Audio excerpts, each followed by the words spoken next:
अरे महावीर थारो ध्यान धरूं जी ध्यान धरूं, पाऊं भव जल तीर थारो ध्यान धरूं जी ध्यान धरूं, निर्मल गंगा नीर थारो ध्यान धरूं जी ध्यान धरूं, तीर्थंकर महावीर थारो ध्यान धरूं जी ध्यान धरूं। परमाराध्य पूज्य गुरुदेव श्री महास्वामी जी को वंदन। आदरणीय मनुष्य पार्थ कुमार जी, आदरणीय मनुष्य यशवंत कुमार जी, श्रद्धालु भाइयों और बहनों, जैन रामायण रामचरित्र का वाचन किया जा रहा है। 19वीं धार कल संपूर्ण हुई थी और वर्णन आया था कि दशरथ जी अपने पुत्रों को परणा करके और मिथिला से वापस अयोध्या पहुंच गए हैं और आनंद हो रहा है। सब प्रकार से मन के अंदर खुशी है। अब वहाँ रहते रहते अचानक एक दिन मुनियों का आगमन होता है। मुनि का बड़ा नाम क्या, बड़े मुनि का नाम था सत्यभूति। सत्यभूति नाम के मुनि वे वहाँ पर पधारे और उनके समाचार जब शहर में मिले तो शहरवासी और स्वयं दशरथ जी का परिवार दर्शन करने के लिए आए। ये श्रावकों का फर्ज होता है कि कोई भी साधु संत जब गाँव में आ जाते हैं तो शहरों की बात दूसरी है, शहर में जो दूरी का हिसाब रहता है, परंतु गांव में तो नज़दीक में लोग रहते हैं तो पहले वो दर्शन करते हैं। कोई सामने जाकर के दर्शन करते हैं और कोई ठिकाने में आकर के दर्शन करते हैं। दर्शन करने के लिए सभी साथ में आए थे तो सोचा कि जब मुनिराज के दर्शन हुए हैं तो दो शब्द उनके कानों में पड़ जाए तो वह भी हमारे लिए अच्छा रहेगा। साधुओं की वाणी पवित्र होती है, सत्य होती है और लोगों का उस पर विश्वास भी होता है। तो वे पास में बैठ गए और उसी समय के अंदर चंद्रगति वायुमंडल को घुमाने के लिए मेरू पर्वत पर रह गया था, क्योंकि वायुमंडल उदास हो रहा था। जो उनका मन का चिंता हुआ था वह नहीं हुआ। स्वयंवर मंडल में लड़की ने उनका वर्ण नहीं किया तो मन के अंदर वह टीस थी, उसको दूर करने के लिए मेरू पर्वत पर घूमने के लिए गए। विद्याधर होते हैं, उनके पास में विद्याएँ होती हैं और वे विद्याओं से कहीं के कहीं चले जाते हैं। आजकल यंत्र का युग है, यंत्रों से व्यक्ति कहीं पहुंच जाता है। तो पुराना जमाना यंत्रों का तो नहीं था पर मंत्रों का था। उस समय में मंत्र से विमान चलते थे और मंत्र से कहीं भी पहुंच जाते थे। वह मंत्र का युग था, आज यंत्र का युग है।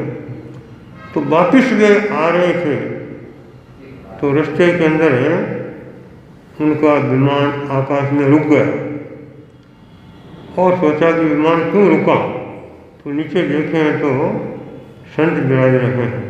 तो सोचा कि अपने भी दर्शन करें। वो भी दर्शन करने के लिए नीचे आ गए। भामंडल ने सीता को वहाँ पर देखा, देखने के अंदर उसके मोह फिर जागृत हो गया। तब मुनि ने सोचा कि ये भेद खोल लेना चाहिए। तो कहा कि संसार के अंदर मोह का काम बड़ा विचित्र है। कौन किसी के साथ में कैसे रहा, किस रूप में रहा, यह किसी को पता नहीं है। और ये संसार अनादि और अनंत है।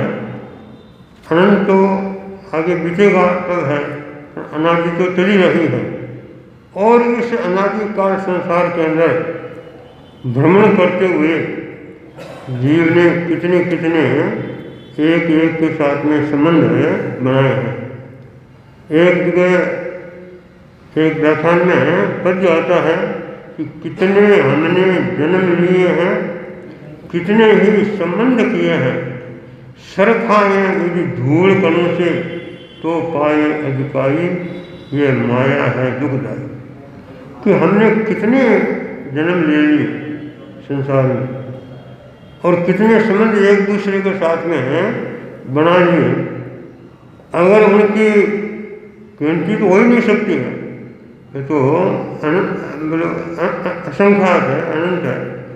परंतु सरखामणी यानी उनको थोड़ा बहुत अगर हिसाब लगाएं तो कहते हैं कि ये धूल कण है ना आपके भिलवाड़ा के अंदर, सड़कों के आसपास में जो धूल बिखरी हुई है, उनके एक एक कणों को अगर लेकर के और जन्म मरण की संख्या देखें तो धूल कण कम पड़ेंगे और जन्म मरण की संख्या ज़्यादा पड़ेगी। तो कितने कितने संबंध किए हैं। और ऐसी कोई जाति नहीं, ऐसा कोई संबंध नहीं, ऐसा कोई क्षेत्र नहीं जहाँ पर ये जीव नहीं जन्मा है, नहीं मरा है। सिर्फ मोक्ष के अंदर, ऐसे मोक्ष में भी मोक्ष की भूमि में जाकर के आया, एक इंद्रिय के रूप में तो वहाँ पर भी जन्म लिया है। परंतु मुक्ति जो मोक्ष के जीव होते हैं वो मोक्ष से नहीं मिले। तो सब जगह पर ये घूम करके आया है, फिर करके आया है। तो मुनि ने कहा कि आज मेरे परिषद के अंदर ये भामंडल बैठा है, चंद्रक जी का पुत्र, जो असली पुत्र नहीं है, ये भी क्या है कि आया हुआ पुत्र। और ये सीता जो राम की पत्नी है, सीता को देख करके ये भामंडल मोहित हो रहा है। परंतु इसको ये पता नहीं है कि भामंडल कौन है। भामंडल है, सीता कौन है, बहन भाई, साथ में जन्म लिया है, गर्भ के अंदर साथ में ही रहे थे और जन्म भी साथ में हुआ था। परंतु पिंगल देव ने भामंडल का वहाँ से अपहरण कर लिया, पुत्र का अपहरण कर लिया। और ये तो चंद्रगति के घर पर बढ़ा और ये सीता जनक जी के घर पर बड़ी है, तो है दोनों भाई। जैसे ही ये बात सुनी और भामंडल चमकता है, अरे सीता मेरी बहन है, जाति स्मृति ज्ञान भी हो गया, पिछला जन्म भी देखने लगा। और वह आकर के पैरों में पड़ा है, माफ़ी मांगने लगा है। रामचंद्र जी स्वयं उठ करके और अपने छाती लगाते हैं और कितना प्रेम दिखाते हैं। मिश्री से भी ज़्यादा मिठास है इन संबंधों के अंदर हो जाता है। तो आपस में बड़ा संबंध हुआ। चंद्रगति ने सोचा कि भामंडल के पिता का पता लग गया है, भामंडल को छोड़ करके चला जाएगा तो राज्य उसको दे करके बड़े विकसित है, बन जाता है। दशरथ जी वहाँ पर बैठे हैं और सत्यभूति मुनि सामने विराजमान है। सत्यभूति मुनि वर भला, सत्यभूति मुनि वर भला, सत्य बधे सुखकार, हाँ सत्य बधे सुविशाल, शासन सुह बधावन, सटकाया प्रतिपाल, सटकाया प्रतिपाल। सत्यभूति शासन की शोभा बढ़ाने वाले और 6 काया के वे रक्षक है। जीवन संयम के अंदर है, समाया हुआ है। और वे मुनि भी 4 ज्ञान के धारक थे, यानी केवल ज्ञान नहीं था परंतु मन प्रयोग ज्ञान है उनके पास में था। और मन प्रयोग ज्ञान से वे एक दूसरे की आगे की पीछे की बात को भी जान सकते थे। तो उन्होंने कुछ देशना दी। देशना के अंत में दशरथ जी खड़े होते हैं और कहते हैं कि महाराज, आप ज्ञानी संत हमें मिले हैं, तो कृपा करके इतना सा बताओ कि मैं पूर्व जन्म के अंदर कौन था, और ये इतने साथ जो मिले हैं इनका क्या कारण बना है। तो मुनि ने कहा कि ठीक है, अब यह भांति की बात है, परंतु ये भांति थोड़ी लंबी चौड़ी की है और उलझी हुई भी है, और सबके सुनाने से भी ध्यान में बैठनी मुश्किल है। इतना सा बता देता हूँ कि दशरथ जी, जनक जी और जनक जी का भाई कनक और ये सत्यभुति, ये पिछले जन्म के संबंधी थे। सत्यभुति मुनि वो भी पिछले जन्म से संबंधित थे, और दशरथ जी 7वें स्वर्ग से आकर के और वे दशरथ बने थे। ये 20वीं धार है, इसे भांति की बात है, तो 20वीं धार की संपूर्ण करते हैं और 21वीं धार शुरू करते हैं। और दशरथ जी ने जब अपने पूर्व गुरु की बात सुनी तो सुनते ही उनको वैराग्य हो गया, और वैराग्य होगा तो उन्होंने कहा कि मैं भी दीक्षा दूंगा।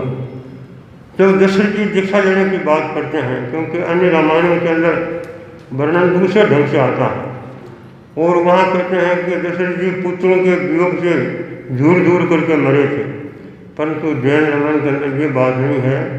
दशरथ जी बड़े भाग्यशाली थे और धार्मिक व्यक्ति थे, झूरने वाली कोई बात नहीं थी। वे दीक्षा के लिए तैयार हो गए, परंतु दीक्षा आदमी मन कर लेता है, परंतु अनचाही टूटती है तो दीक्षा आ सकती है। तत्काल दीक्षा आनी बहुत मुश्किल है। तो जब दशरथ जी की दीक्षा की बात हुई तो उस समय में सारे अयोध्या के अंदर ये वातावरण बन गया कि अब राम है को राज्य मिलेगा, तो अयोध्या के स्वामी कौन बनेंगे? राम बनेंगे। शहर के अंदर है ये वातावरण बना था। उस समय में भरत आता है किसके पास में? दशरथ जी के पास में, और आकर के कहता है कि पिताजी आप दीक्षा ले रहे हो तो मैं भी आपके साथ में ही दीक्षा लूँगा। भरत भने प्रभु जी सुनो, भरत भने प्रभु जी सुनो, हूँ व्रत ले इस सार, हाँ हूँ व्रत ले इस सार, हित नहीं जाने आपन, हित नहीं जाने आपन, ते तो होय गुमान, पहलो दुख तो एक ये विरह तुम्हारो होय, हाँ विरह तुम्हारो होय, अरु संसार बदावन, अरु संसार बदावन, कुण देखे दुख दोय, कुण देखे दुख दोय। भरत आकर के और दशरथ से कहने लगा है कि आप दीक्षा ले रहे हो तो मैं भी आपके साथ में क्या लूँगा? दीक्षा लूँगा। जो अपना आदमी इतने सोचता है वह समझदार नहीं हो सकता है। आप दीक्षा लेंगे तो पहला दुख तो मेरे ये हो जाएगा तो आपका विरह हो जाएगा। हमेशा मैं आपकी छत्र छाया में रहा और आप नहीं मिलेंगे, नहीं रहेंगे तो मैं पिता किसको कहूँगा? तो पहला दुख तो ये होगा। और दूसरे में संसार के अंदर रहने से संसार की वृद्धि होती है, कर्मों का उपार्जन होता ही है, तो ये काम कौन करेगा? मैं क्या दूंगा कि दीक्षा दूंगा। भरत जी ने दीक्षा की बात कही और ये बात भी अयोध्या के अंदर फैल गई। ये बात किसके कानून में गई? कैकेयी के कानून में, कि कैकेयी ने सुना कि राजा जी भी दीक्षा ले रहे हैं और भरत जी दीक्षा ले रहे हैं। ये सुन करके कैकेयी को बड़ा चिंतन हुआ और सोचा कि कैसे ही भरत को तो रखना है। कैकेयी रे चित सुचिंता, कैकेयी रे चित सुचिंता, पति सुत दोनों जायो रे, कांसु करसु पाछे एक, बासर दुख भर थायो रे, कैकेयी रे कुकला के कैकेयी कुकला चलाने में बड़ी माहिर थी। इसे ही औरतें चरित्र करने में बड़ी होशियार होती हैं। और जैसे जैसे हम लोग साहित्य पढ़ते हैं तो औरतों के चरित्रों का वर्णन भी कभी कभी आ ही जाता है। तो कैकेयी भी अब वो चरित्र बनाना शुरू करती है और सोचती है कि भरत अगर दीक्षा लेगा तो पति भी चला जाएगा और बेटा भी चला जाएगा, तो फिर मैं संसार में कैसे रहूँगी और किस तरह से मेरा समय निकलेगा। तो मुझे कोई न कोई उपाय करके और भरत को तो रख लेना है। राजा जी तो राखा नहीं रहे, राजा जी तो राखा नहीं रहे, तो भरत भणे हूँ राखूं रे, बर भंडारे ये 6 माह है, बर भंडारे ये 6 माह है, के तो आज दाखूं रे, कैकेयी कुकला के मैं राजा को दशरथ जी को रोकना चाहूँ, परंतु उनकी तो उम्र भी हो गई है और वे अब संसार में रहने मुश्किल है और राखना भी नहीं चाहिए, क्योंकि जो आत्म कल्याण करता है तो उसके लिए बाधक है क्यों बनो। परंतु भरत कल का छोकरा अभी तक उसने पूरी समझ भी नहीं पकड़ी और वही कहता है कि मैं भी दीक्षा लूँ, मैं भी दीक्षा लूँ। तो भरत को तो कैसे कैसे मुझे रख लेना है, इसको दीक्षा नहीं लेने देना है। तो कैसे रोकूं उसको?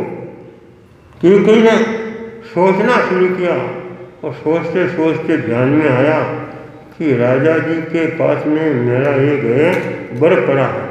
जब संग्राम बीते थे और मैं सारथी बनी थी और मेरे सारथी पने से राजा जी ने संग्राम जीता था, तो उन्होंने मेरे को वरदान दिया था कि कैकेयी कोई वरदान मांगो। तो उस समय के अंदर मैंने वरदान मांगा नहीं था, वह भंडार में पड़ा है, तो वह वरदान मांग करके और मैं भरत को रख लूँगी।